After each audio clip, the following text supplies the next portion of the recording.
사람이 살아가면서 느껴지는 부분은 누구에게나 상처가 있다고 하는 것입니다.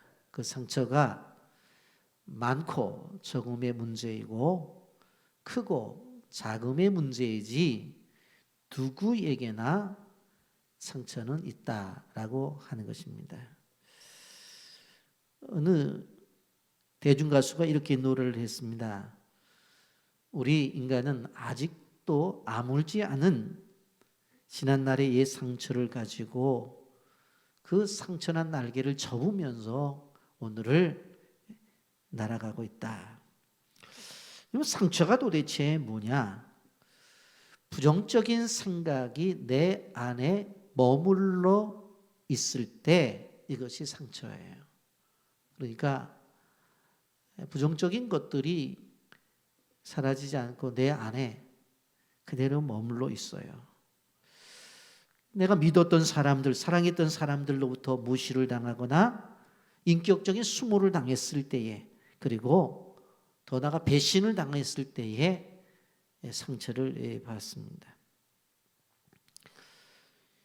여러분, 하나님의 품을 떠난 사람을 우리는 죄인이라고 말을 하는데, 그 죄인은 하나님의 형상을 잃어버린 존재입니다.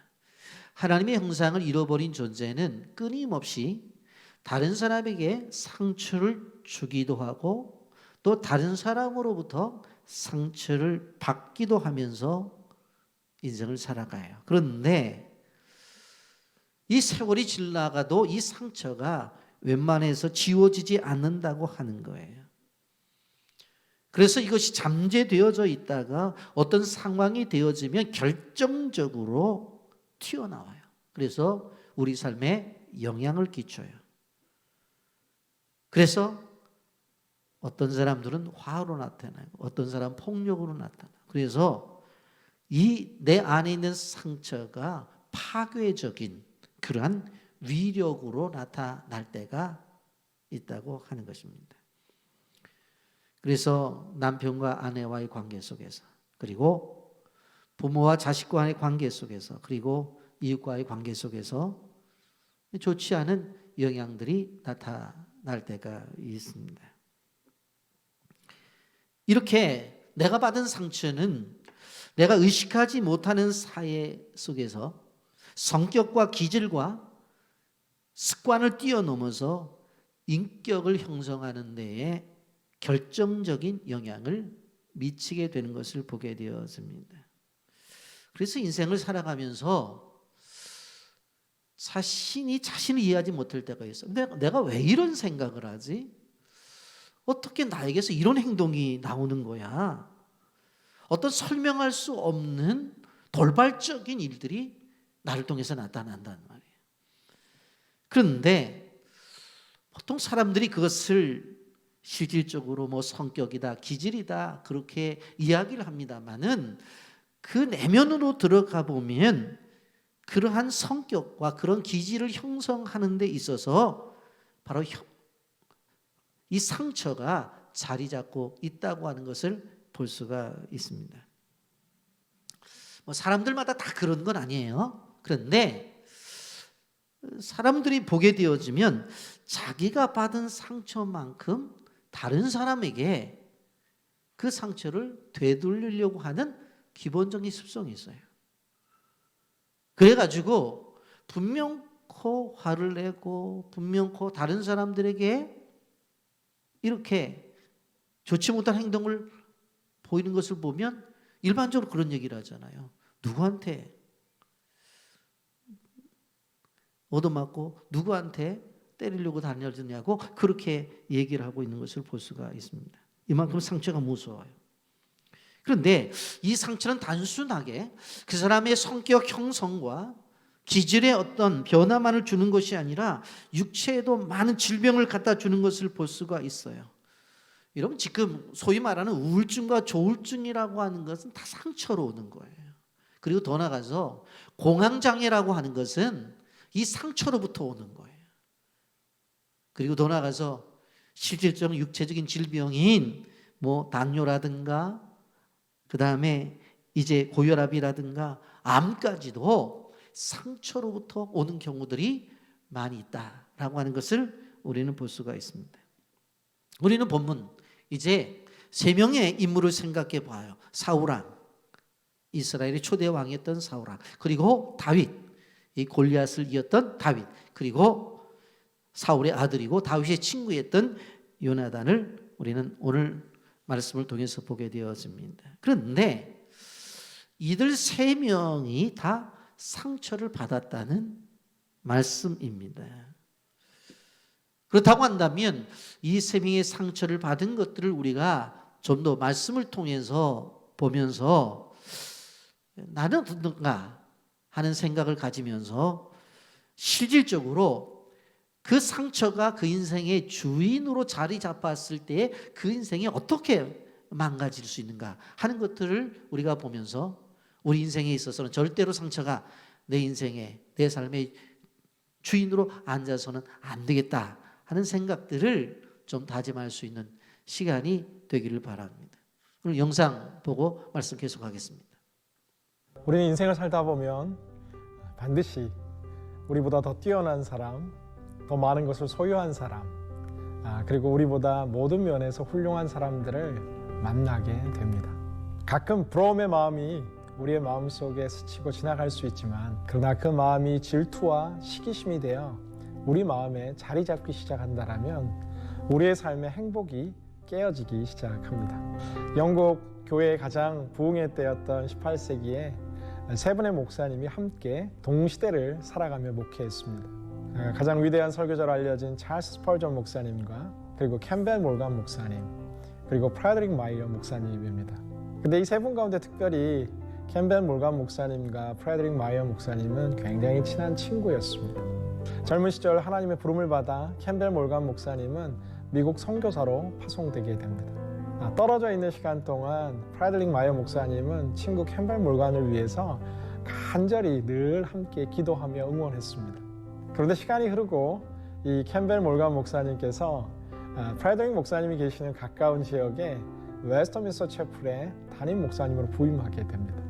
너무나 훌륭한 설교자여 또 목회자였던 캠벨 몰간 목사님이 가까이 옆에 교회의 담임 목사님이 되는 순간 이 프레드릭 마이어 목사님의 마음 가운데 시기와 질투의 마음이 생겼다라고 합니다. 이 마이어 목사님께서는 하나님께 매일 기도하는데, 하나님, 내 마음에 있는 시기와 질투를 제거해 주십시오라고 간절히 기도하는데, 어느 순간 하나님께서 이 마이어 목사님에게 음성을 들려주시는데, 마이어야, 시기와 질투를 없애달라고 기도하는 것이 아니라 캠벨 몰간과 이웃 교회들을 축복하는 기도를 드려라 라는 주님의 음성을 듣게 됩니다. 그런데 기적처럼 기도를 바꾸고 캠벨 몰간 목사님을 위해 기도하고 이웃 교회들을 위해서 축복하며 기도하는 순간 마음의 평화가 찾아오고, 하나님께서는 이 마이어 목사님 개인뿐 아니라 교회에도 말할 수 없는 은혜와 축복을 허락하셨다라고 합니다. 사랑하는 여러분, 시기와 질투를 이기는 법은 축복입니다. 우리의 삶에 우리보다 더 뛰어난 사람들, 더 능력 있는 사람들 만나게 될 때에 우리가 그들을 더욱더 축복할 때 그 축복이 그들에게 뿐만 아니라 우리의 삶에 찾아오며 하나님께서 허락하시는 더 가득한 기쁨과 평안과 감사가 우리의 삶 가운데 회복될 줄로 믿습니다. 우리 목사님이 어떻게 시기와 질투의 문제를 해결했는지 오늘 영상을 통해서 보았는데, 오늘 본문을 한번 우리가 보기를 원합니다. 오늘 본문의 내용을 보면 이스라엘이 블레셋과의 전쟁 속에서 승리를 했습니다. 그런데 이 승리를 하고 돌아오는 그 군사들을 향해 환영하는 모습이 오늘 나타납니다.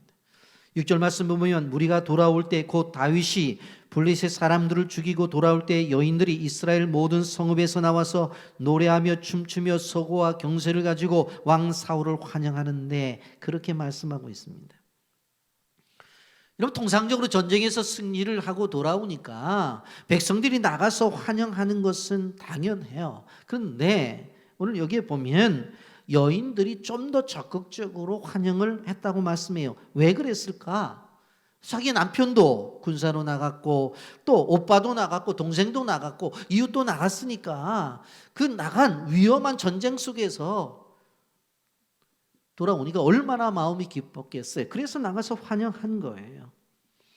여러분, 이 환영이 얼마나 대단했는가 여기에 보면 모든 성에 나와서 노래하며 춤추며 환영했다고 말씀하고 있어요. 소고와 경세를 가지고 환영했어요. 소고는 오늘날로 말하면 탬보린을 이야기하고 바로 경세는 노세는 받은 타악기예요. 그러니 탬보린을 흔들면서 타악기를 흔들면서 환영을 하니 대단했을 거예요. 여러분 7절 말씀해 보면 기쁨이 얼마나 컸는지 바로 이것은 단순한 환영식이 아니라 축제라 같은 이렇게 말씀하고 있는 것을 보게 되어집니다. 온 도시가 축제의 마당이 되었습니다. 여러분, 단순히 이렇게 전쟁에서 승리하고 돌아오는 사람들에게 개선 행진을 하고 있는 그들에게 단순한 환영의 통상적인 차원을 넘어서 축제까지 바로 이루어진 것이에요. 여러분, 이렇게 왜 했는가? 생각을 해보십시오. 하나님의 이름을 모독하고 자신들의 자존심을 짓밟았던 골리앗이 무너졌잖아요. 그리고 오랫동안 자기들을 힘들게 했던 블레셋 그 나라의 군대가 무너졌단 말이에요. 그러니 얼마나 그들에게 감사가 있었고 감격이 있었던 거예요. 어떻게 생각하면 삼감이 다 나타나는 거예요. 감격, 감동, 감사 이 세 가지가 다 나타나는 거예요. 여러분 환영이 열기가 고조되었을 때에 여러분 우리도 경험을 해봤잖아요. 2002년 월드컵 4강에 진입했을 때에 온 거리로 다 나와서 어떻게 했어요? 길거리 응원을 했잖아요. 그리고 붉은 옷을 입고 태극기를 흔들면서 그리고 세계적으로 그 유명한 박수가 개발되잖아요. 예? 짝짝짝짝짝 하는 하는 그 박수도 만들어져서 그렇게 알려졌잖아요. 선교 때문에 외국에 나가 오니까 외국 사람들도 이 박수를 다 알더라고 보니까.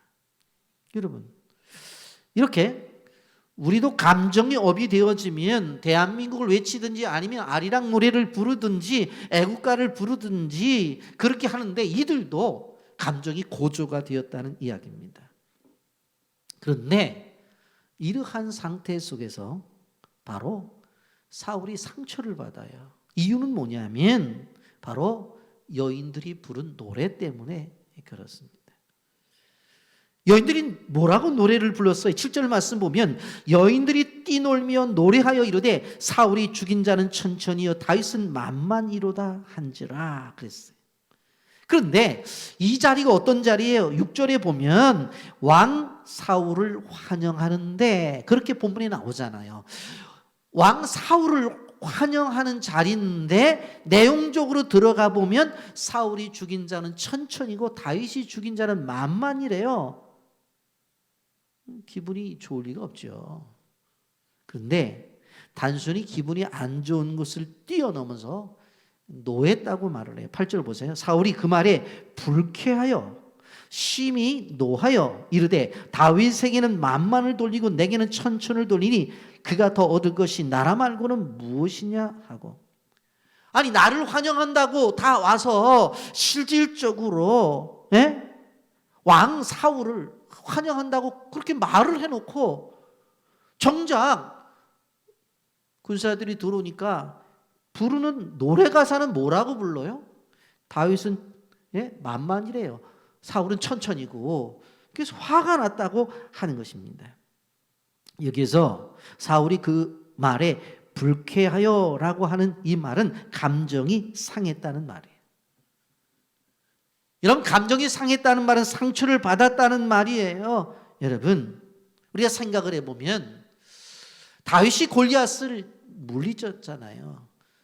자기는 오히려 왕권이 더 든든해졌잖아요. 이제 블레셋 군대를 다 물리쳤으니까 그럼 얼마나 감사한 일이에요.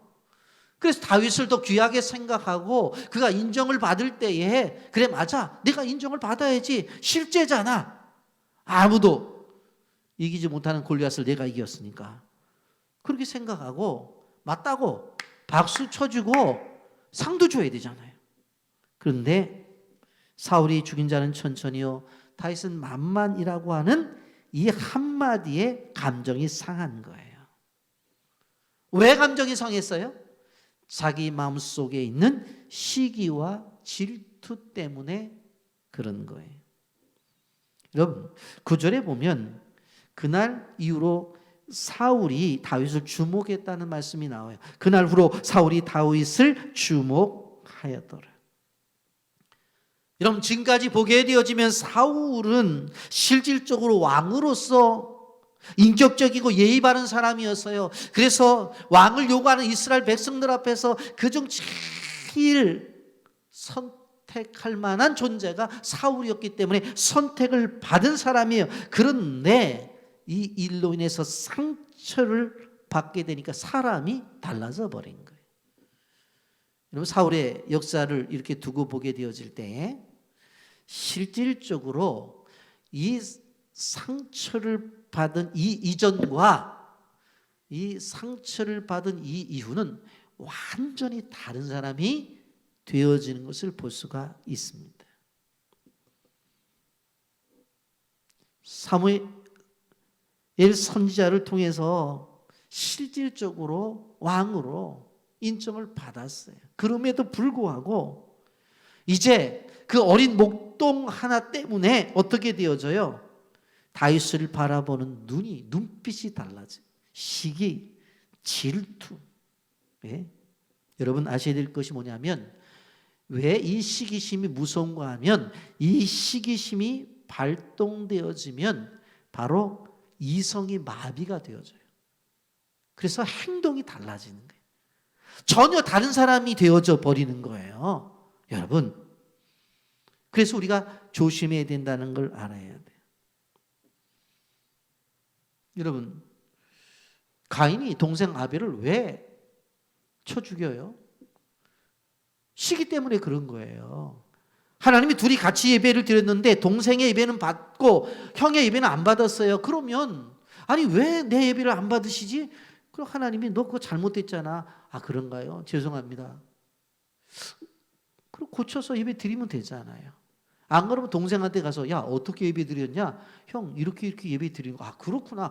그렇게 하면 되잖아요. 그런데 그런 과정이 없이 그 시기심 때문에 동생을 돌로 쳐 죽여요. 여러분 에서가 야곱을 왜 죽이려고 했어요? 아니 장자권 이미 죽어진 건데 자기가 팔아먹었잖아. 아 그래 놓고는 팥죽 한 그릇에 팔아놓고는 자기가 동생을 죽이려고. 여러분 대제사장 예수님은 왜 십자가에 못 박아 죽이려고 했어요? 시기와 질투심 때문에 그런 거예요. 여러분 사울이 오늘 본문을 통해서 왜 상처를 받았는가? 시기와 질투인데 내용적으로 들어가 보면 세 가지 이유가 있어. 첫째, 하나님을 떠났기 때문에 그래. 12절 말씀해 보면 여호와께서 사울을 떠나 다윗과 함께 계심으로 사울이 그를 두려워한지라 그렇게 말씀하고 있습니다. 여호와께서 사울을 떠났다고 말씀했는데 사실은 내용적으로 보면 더 정확한 표현은 사울이 먼저 하나님을 떠났기 때문에 하나님이 같이 있을 수가 없었던 거예요. 여러분 한마디로 말하면 하나님과의 관계가 멀어지게 되어지면 쉽게 상처를 받아요. 하나님과 가깝잖아요. 정말 믿음의 생활을 잘 하잖아요. 그러면 누가 상처를 주어도 상처 잘 안 받아요. 무슨 뜻이 있겠지. 무슨 이유가 있겠지. 오히려 그렇게 이해를 해. 그런데 이게 하나님과 가깝지 않고 멀게 되어지면 모든 것들이 꼬여. 그래가지고는 말 한마디를 제대로 못하고 행동 하나를 제대로 못하는 거예요. 그래서 하나님과의 관계가 무지하게 중요한 거예요. 왜? 하나님의 관계가 돈독한 사람들은 모든 것이 하나님의 주권 속에 있다고 믿기 때문에 이러한 일들도 하나님의 인도하심 속에서 있는 일이니까 그 속에 하나님의 뜻이 있겠지 그러고 넘어가는데 그렇지 않은 사람들은 다 상처에 다 상처. 또 한 가지 권력의 욕심에 사로잡혀 있어서 그래요. 8절에 보면 사울이 그 말에 불쾌하여 심히 노하여 이르되 다윗에게는 만만을 돌리고 내게 천만 돌리니 그가 더 나을 것이 나라 말고 무엇이냐. 단순히 여인들은 이 다윗이 골리앗을 죽였다고 하니까 그 노래 가사 가운데서 실질적으로 사울은 천천히 다윗은 만만이라고 노래한 거예요. 그리고 지금 환영객들이 누구를 위해서 나온 거예요? 사울왕을 영접하기 위해서 나왔다고 성경에 그렇게 말하잖아요. 그러면 그거 이해하면 될 텐데 뭐라고 말해요? 야, 이거 봐라. 나는 천천히고 다윗은 만만이야. 이제 가져갈 거는 나라밖에 없네. 이러다가 나라도 뺏기겠네? 라고 생각을 한 거예요. 자리 다툼이 되어져 버린 거라고요. 이제 백성들의 인기를 다 얻었으니까 이제 나라도 가져가겠네. 아니, 자기는 지금 왕이라니까. 왕이라고. 그런데 그 왕의 자리에 있으면서도 그 자리에 대한 그 연연함 때문에 그 속에 있는 시기가 나와서 결국은 죽이려고 달렸다는 거예요. 세 번째로 무엇보다 치명적인 것은 비교 의식을 허용했습니다.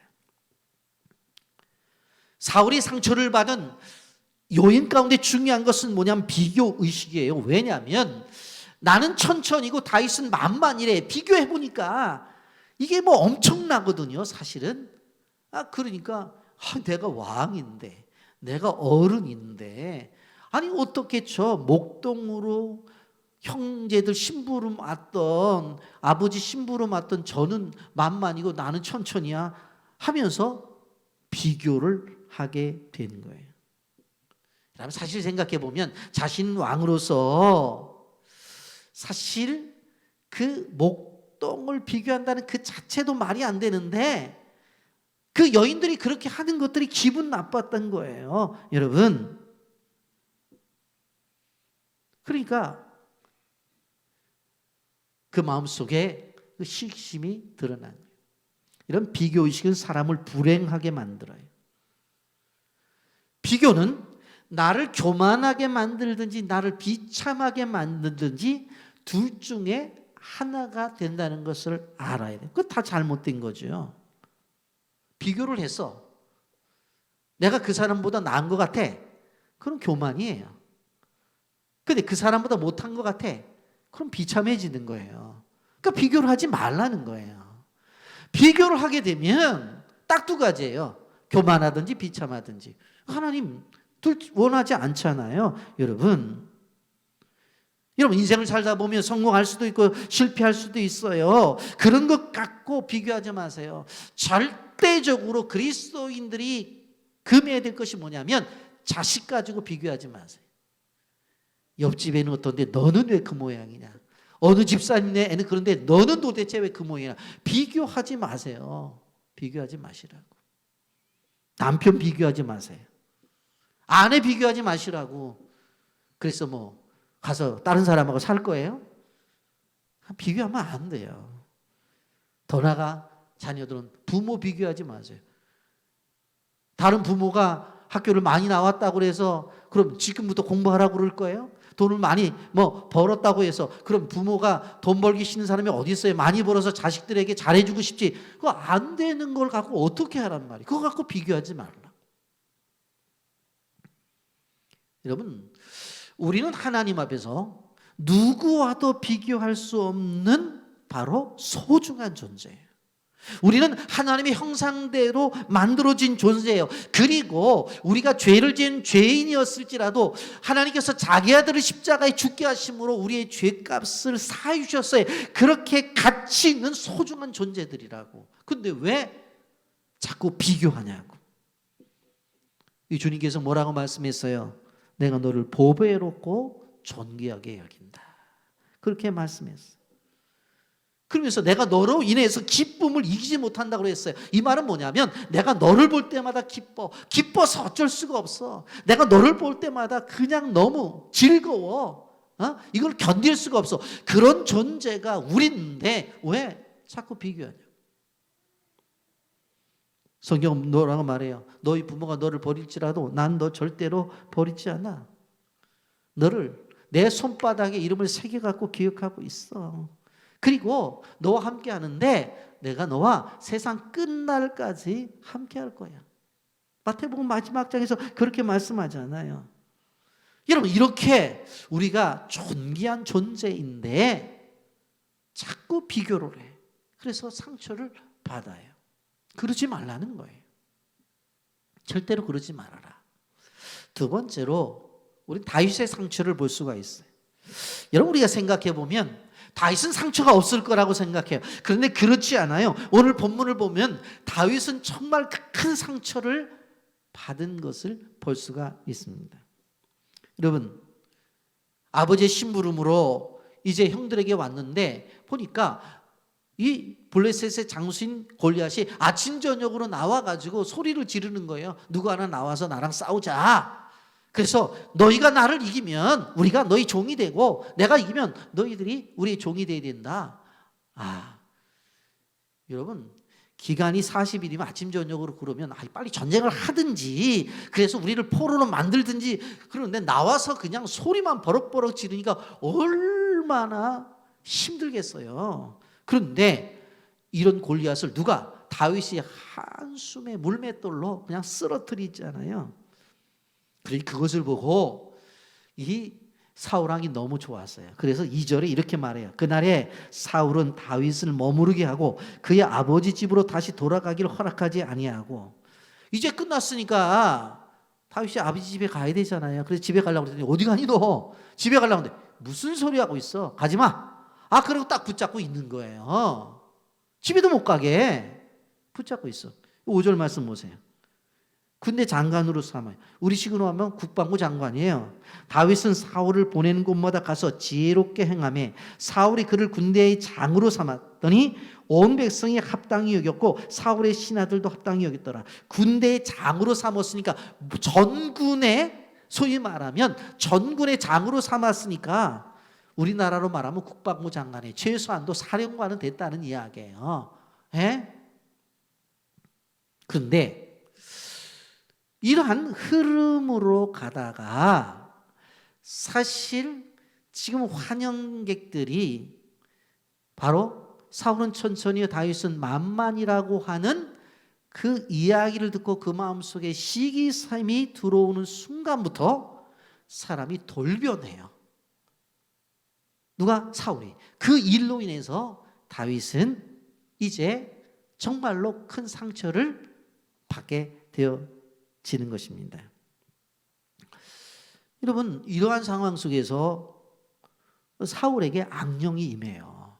그런데 그 악령을 물리치는 것들을 사람들이, 신하들이 얘기하는데 다윗이 악기를 잘 다루는데 악기를 다루면서 노래를 하면 이 악령이 사라진다는 이야기를 듣고 다윗에게 요청을 해요. 그러니까 다윗이 와가지고 수금을 타면서 소위 시편의 노래를 하는데 갑자기 어떻게 하냐면 창을 들고 이 사울이 다윗을 죽이려고 던지는 거예요. 그런데 뭐라고 소리를 지르냐면 다윗을 벽에 박으리라. 벽에 박으리라. 벽에 박혀버리게. 그렇게 죽이겠다는 거예요. 근데 이걸 한 번이 아니라 두 번이나 반복을 하고 있어요. 한 번 정도는 실수라고 말하지만 두 번은 목적이 분명히 있는 거거든요. 14절에 이렇게 말합니다. 그가 스스로 이르기를 내가 다윗을 벽에 박으리라 하고 사울이 그 창을 던졌으나 다윗이 그의 앞에서 두 번 피하였더라. 가만히 있었더라면 죽을 뻔했어요. 근데 다윗이 워낙 잽싸가지고 싹 피하니까 이게 두 번 살았지, 안 그랬으면 큰일 날 뻔했다고. 여러분 다윗에게 얼마나 큰 상처가 되겠어요. 아니 전쟁에 나가서 골리앗 죽여주고 집에 가려고 그랬더니 집에 가지 말라고, 그리고 자기 옆에 붙여놓더니 그냥 환영객들이 말 한마디 했다고 그래갖고 자기를 죽이려고, 또 자기 병 들었을 때 치료해 주러 왔더니 말이에요. 저놈 벽에 박아야 된다고 창을 그냥 집어던지고 상처 안 받겠어요? 여러분들 얼굴 보니까 별로 상처 안 받을 것 같은데 저 같으면 상처 받아요. 상처 받는다고. 여러분, 근데 다윗이 실패를 했으면 여기서 끝내야 되는데 어떤 일이 벌어지냐면, 이놈 내가 죽이려고 해도 안 되니까 전쟁터에 보내서 죽여야 되겠다. 그리고 계획을 짜요. 분명코 5절에 보면 이 국방부 장관으로 임명을 했는데 이제는 강등을 시켜서 1000명의 군사를 관리하는 천부장으로 만들어요. 이유가 뭐냐면 국방부 장관은 앉아서 업무만 보는데 천부장은 전투에 나가야 되잖아요. 그러니까 전투에 내보내려고 나가서 어떻게 하게? 죽게 하려고. 여러분 그래서 부르더니 야, 너 이제는 장관 아니야. 뭔데요? 이제 군사들 데리고 나가서 전쟁을 해 하면서 나가는 거예요. 그런데 실질적으로 이 일을 진행하게 되어질 때에 한번 보세요. 다윗을 벌써 뭐라고 말을 하냐면 야, 너 이제 나이가 들었으니까 결혼을 해야지. 결혼을 해야죠. 우리 큰딸 메랍이 있는데 얼마나 이쁘냐. 아, 참 이쁩니다. 그러니까 메랍하고 결혼을 시켜줄 테니까 결혼해라. 아, 알겠습니다. 그랬더니 이 메랍하고 결혼하는 조건이 하나 있다. 그게 뭔데요? 너 전쟁터에 나가야 돼. 블레셋의 전쟁터에 나가야 돼. 그러면 내가 전쟁터에 나가서 싸우면 내가 큰딸을 줄게. 그 생각하고 다윗은 그 말에 이해를 하면서 전쟁터 나간 거예요. 그런데 속심이 있어요. 17절 보세요. 사울이 다윗에게 이르되 내 맏딸 메랍을 내게 아내로 주리니 오직 너는 나를 위하여 용기를 내어 여호와의 싸움을 싸우라 하니 이는 그가 생각하기를 내 손을 그에게 대지 않고 블레셋 사람들의 손을 그에게 대게 하려 함이라. 여러분 다윗을 제거하는 데 있어서 자기 손으로 제거하지 않고 전쟁터에 내보내서 다윗을 죽이려고 한 거예요. 딸을 주어서 사위 삼으려고 하는 목적이 아니라는 얘기예요. 죽이려는 목적이에요. 여러분 이 사실을 다윗이 안다고 한다면 이게 상처가 되겠어요 안 되겠어요? 엄청난 상처죠. 여러분 그런데 전쟁에 나갔어. 그래서 다 했어. 그랬는데 어떻게 했는 줄 아세요? 19절 말씀해 보세요. 사울이 딸 메랍을 다윗에게 줄 시기에 물랏 사람 아드리엘에게 아내로 주었다라 그랬어요. 이제 다윗이 이제 결혼 날짜를 잡고 나도 장가 가는구나 생각을 하고 마음의 준비도 하고 장소도 결정하고 어디서 할까 막 그러는데 딱 무슨 소식이 들려와요? 자기한테 아내로 주려고 했던 메랍을 다른 남자한테 시집 보냈대요. 상처 되겠어요 안 되겠어요? 엄청난 상처죠. 이런 사람이 어디 있습니까? 사실은 예? 그랬는데 그 모습을 누가 봤냐면 이 메랍의 동생인 미갈이 봤어요. 진짜 다윗이 괜찮은 남자거든요. 그러니까 그를 사랑하게 되었어요. 그래서 아버지 앞에 와갖고 뭐라고 말하냐면 아버지, 언니는 다른 남자한테 시집 갔는데 나 다윗한테 시집 가려고 그래요. 그래, 좋다. 그랬는데 좋다고 한 대답 속에서도 엄청난 일이 있어요. 여러분 20절과 21절 말씀을 보세요. 사울의 딸 미갈이 다윗을 사랑하며 어떤 사람이 사울에게 알린지라 사울이 그 일을 좋게 여겨 스스로 이르되 내가 딸을 그에게 주어서 그에게 올무가 되게 하고 블레셋 사람들의 손으로 그를 치게 하리라 하고 이에 사울이 다윗에게 이르되 내가 오늘 다시 내 사위가 되리라 하니라. 사위를 삼으려고 하는 목적이 도대체 뭡니까? 이 결혼을 통해 가지고 올무로 삼아 가지고 블레셋 사람들이 어떻게 해요? 다윗을 치게 하려고 하는 목적이 있는 거예요. 그래서 이 결혼의 조건으로 뭘 얘기하냐면 이 블레셋 사람들에게 가서 100명의 가죽을 벗겨오라, 양피를 벗겨오라고 그랬는데 다윗이 나가서 몇 명 거를 벗겨오냐면 200명 거를 벗겨와요. 아마 다윗이 장가 가는 일에 있어서 무지하게 기다렸던 것 같아. 그러니까 100명을 벗겨라고 내가 200명 걸 벗겨온다고 그러고 피부를 벗겨 갖고 와서 갖다 딱 내놓았어요. 여러분 분명코 다윗은 진행 과정 속에서 결혼을 위해서 그대로 하고 있잖아요. 그런데 그 사울이 가지고 있는 그 마음의 생각과 태도를 한번 보세요. 어떤 것을 갖고 있는지. 그렇다고 한다면 순수함이 아니잖아요. 이 사실을 다윗이 알았을 때에 얼마나 큰 상처를 받았겠어요. 상처 안 받았겠어요? 저는 엄청난 상처를 받았을 거라고 생각이 되어서요. 여러분, 우리가 생각해 볼 때 다윗 정도의 인물은 상처가 없을 거라고 생각을 하는데, 사실 다윗에게도 상처를 받을 만한 일들은 엄청나게 있었어요. 전쟁 끝나고 아버지 집으로 가려고 그러니까 가지 말라고 붙잡아 놓고는, 그리고는 참으로 자기를 죽이려고 하지 않는가. 결혼을 미끼로 해서 자기를 계속 전쟁터에 내보내서 자기를 죽이려고 하지 않나요? 여러분, 이러한 것들이 이제 다 수포로 돌아가요. 다 수포로 돌아가요. 왜 이런 일이 발생이 되어졌어요? 사울의 시기심 때문에. 그런데 그 시기심이 결국은 다윗에게도 엄청난 상처를 주는 그러한 결과가 주어졌다고 하는 것입니다. 그리고 또 한 사람, 요나단을 봅니다. 요나단의 상처입니다. 18장 1절에 보면 다윗이 사울에게 말하기를 마침에 요나단의 마음이 다윗의 마음과 하나가 되어 요나단이 그를 자기 생명과 같이 사랑하니라. 사실 요나단은 사울의 아들인데 다윗하고 관계 속에서 어떤 관계예요? 자기 생명처럼 요나단을 사랑했어. 그런데 보니까 아버지가 끊임없이 자기처럼 생각하는 그 친구 다윗을 죽이려고 생각해요.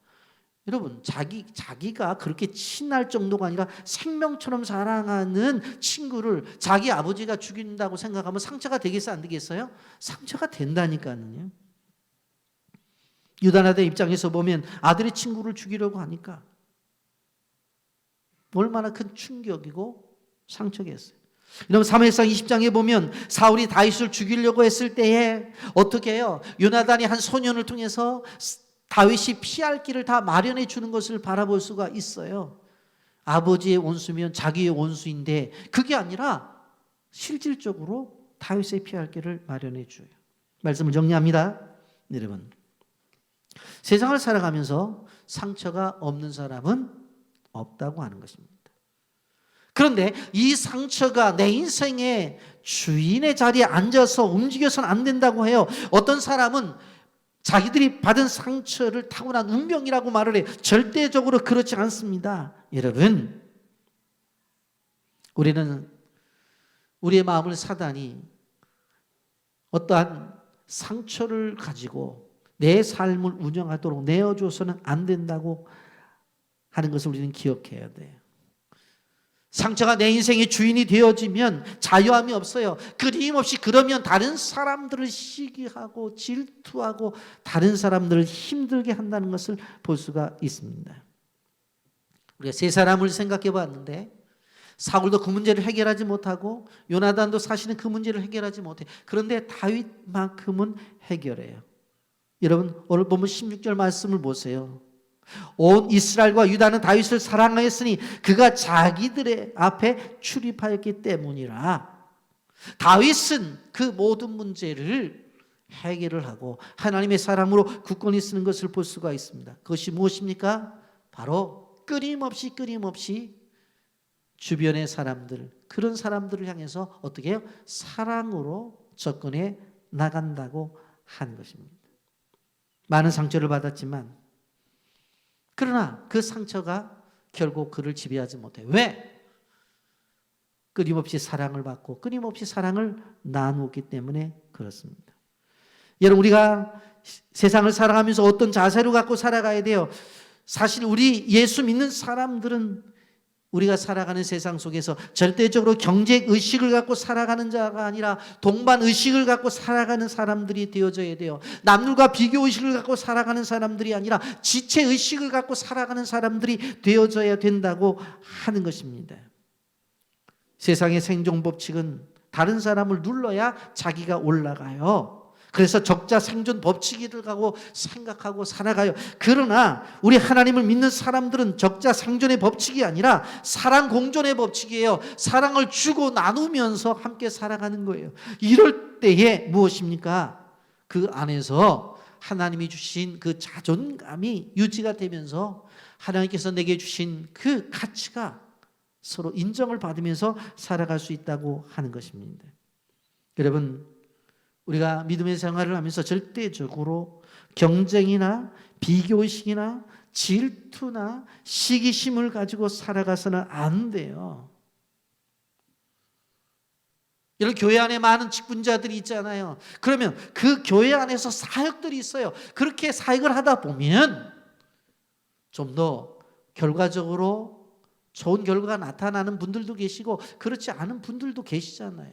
전도하라고 그랬는데 어떤 분은 전도를 1년 동안 한 10명을 했어. 그런데 어떤 분은 노력했는데 9명을 했단 말이에요.